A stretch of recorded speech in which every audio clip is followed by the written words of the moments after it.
భారతదేశం యొక్క గొప్పతనం ఏమిటి అనేటటువంటిది ఒక రెండు పాయింట్లు చెప్తాను. మనం సోషల్ స్టడీస్ లో అలెగ్జాండర్ అనే ఒక వ్యక్తి గురించి చదువుకోనటం.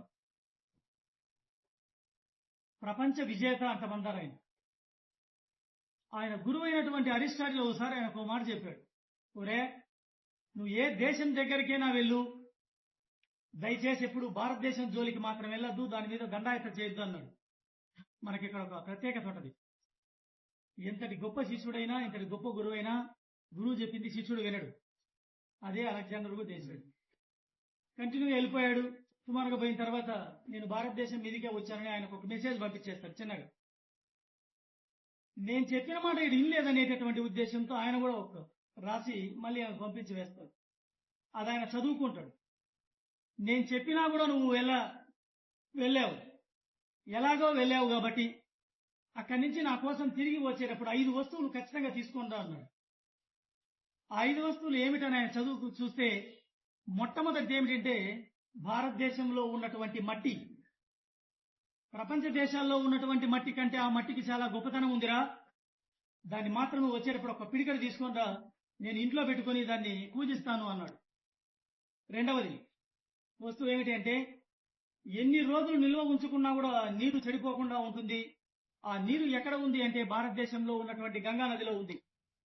ఒక చిన్న పాత్రలో వచ్చేటప్పుడు ఆ గంగా జలాన్ని తీసుకొని రా, ప్రతినిత్యం నేను దాన్ని చూసుకుంటూ ఉంటానన్నాడు. మూడవ వస్తువు ఏమిటి అంటే భారతదేశంలో ఉన్నటువంటి భాగవతం అనే గ్రంథాన్ని తీసుకొని రా, నువ్వు వచ్చేటప్పుడు దాన్ని ప్రతినిత్యం నేను చదువుకోవాలి అన్నాడు. నాలుగవది ఏమిటి అంటే భారతదేశంలో ఉన్నటువంటి భగవద్గీతను తీసుకొని రా, దాన్ని పూర్తిగా నేను అధ్యయనం చేయాలనుకుంటా ఉన్నాడు. ఐదవది ఏమిటి అంటే ఎన్ని కష్టాలు పడైనా సరే భారతదేశంలో నుంచి ఒక గురువుని తీసుకొని రా, నేను కొంతకాలం ఆయన దగ్గర శిష్యుడిగా చేసి నా జీవితాన్ని సార్థకం చేసుకుంటానన్నాడు. ప్రపంచంలో ఉన్నటువంటి గురువులందరిలో కల్లా భారతదేశంలో గురువు చాలా గొప్పవాడు అన్నాడు. ఒకవేళ ఆ మాట మన వాళ్ళు ఎవరైనా అనింటే నాకు తెలిసి మనం నమ్మకపోయిండొచ్చు, మన డబ్బా మనం కొట్టుకుంటున్నాం అని కూడా అనుకోవచ్చు. అరిస్టాటిల్ నువ్వు ఏ పుస్తకం చూసినా కూడా నాకు తెలిసి ఖచ్చితంగా ఆయన పేరు ఉంటుంది. బయాలజీనా, సివిక్సా, ఎకనామిక్సా, కెమిస్ట్రీ కావచ్చు, ఏదైనా ఆయన పేరు లేకుండా దాదాపు ఏ పుస్తకం ఉండదు. నాకు తెలిసి ప్రపంచంలో అంతకంటే గొప్పవాడు ఉండడు.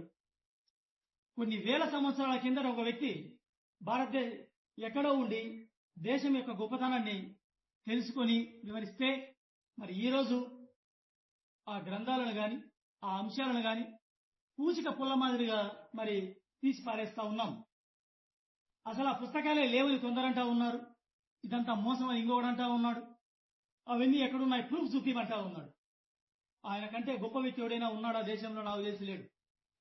అలాంటి వ్యక్తి గుర్తించగలిగింది లేని సాధారణమైనటువంటి ప్రజలు మరి గుర్తించలేకపోతా ఉన్నారు. తెలివి తక్కువ అనుకుంటారు, అంతకంటే నాకు తెలిసి ఏం లేదు. మరి ఆయన ఆరోగ్యం బాగలేక చివరికి మరణించిన తర్వాత మళ్ళీ వెళ్లే సందర్భంలో చెప్పాడు, నా శవం మోసేటప్పుడు ఇన్ని రోజులు నన్ను ఏ డాక్టర్లు అయితే వైద్యులైతే మోసారో వాళ్ళు మాత్రమే నా శవాన్ని వీధుల మడి మోసుకుంటూ వెళ్ళాలి, మనుషులు మోయక్కర్లేదు. ఎందుకు డాక్టర్లనే అంటే ఎంతమంది డాక్టర్లు కలిసినా పోయే ప్రాణాన్ని ఎప్పటికీ తిరిగి తీసుకొని రాలేరు అనేది ఆయన యొక్క నమ్మకం. దాన్ని ప్రపంచానికి చాటి చెప్పాలనే ఆ శవాన్ని వాళ్ళకు మోయించుకున్నాను. నేను సంపాదించినటువంటి ఆస్తినంతా వజ్ర వైడూర్యాలని నా మీద చల్లుకుంటూ వెళ్ళండి. అలాగే చేశారు. ప్రపంచాన్ని జయించాలనుకునేటటువంటి వ్యక్తి ఆయన సంపాదించాలనుకున్న వజ్ర వైడూర్యాల్లో ఒక్కటి కూడా తానంట తీసుకెళ్లలేకపోయాడు.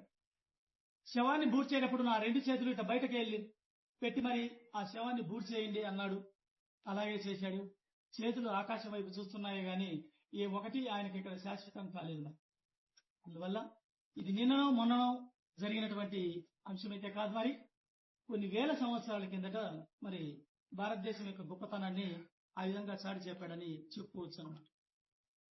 ఇంకొకటి కూడా మనం ఇక్కడ చాలా మంది ఉన్నాం.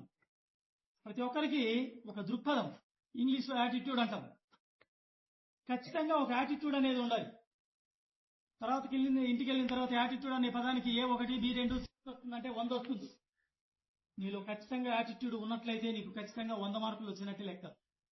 ఆ 100 మార్కులు రావాలంటే ముందు మనకు యాటిట్యూడ్ ఉండాలి. ప్రకాశం జిల్లాలో ఒకసారి కొంతమంది చదువుకునేటప్పుడు 3 వ్యక్తులు ప్రతిరోజు ఒక చోటుకి వెళ్ళారు. ఇక్కడ చాలా గొప్ప జలపాతం అనేది ఉంది, మరి దీన్ని చూసిన తర్వాత నాకు చాలా ముచ్చటేస్తుందని ఒకడు అన్నాడు. రెండో వ్యక్తి ఉండుకొని నేను ఇక్కడే ఒక చిన్న గుడిసె వేసుకొని కాలేజీ అయిపోయిన తర్వాత ఇక్కడే ఉంటాను అన్నాడు.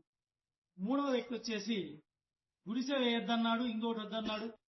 వృధాగా పోతూ ఉన్నటువంటి నీటిని గనక పంట పొలాలకు పండించినట్లయితే కొన్ని వందల వేల ఎకరాలను నీటితో తడపచ్చు అన్నాడు. ఆ వ్యక్తి ఇంజనీరు, పెరిగి పెద్దయ్యాడు. ఆ వ్యక్తే భారతరత్న మోక్షగుండం విశ్వేశ్వరయ్య. ఆయనకు ఒక దృక్పథం ఉంది. మనం కేవలం చదువుకోవాలనుకుంటాం, దృక్పథం లేదు. దృక్పథం ఉండి చదువుకోవడం వేరు, దృక్పథం లేకుండా చదువుకోవడం వేరు. రాజకీయ నాయకులు చెప్తా ఉంటారు, గెలవటం వేరు, గొప్ప మెజారిటీతో గెలవటం వేరు. అందరూ గెలుస్తారు. ఒక ఓటుతో గెలిచిన సందర్భాలు ఉన్నాయి, 10 ఓట్లతో గెలిచిన సందర్భాలు ఉన్నాయి. ఎక్కువ మెజారిటీతో గెలిస్తే ఆయన పేరు అనేటటువంటి, అంటే ప్రజల్లో అభిమానం అనేటటువంటి మనం చెప్పుకోవచ్చు. చదవటం వేరు, మరి ఒక దృక్పథంతో చదవటం వేరని చెప్పుకోవచ్చు. మరి చిన్న బ్రేక్ తీసుకొని మళ్ళీ చెప్తాను. మన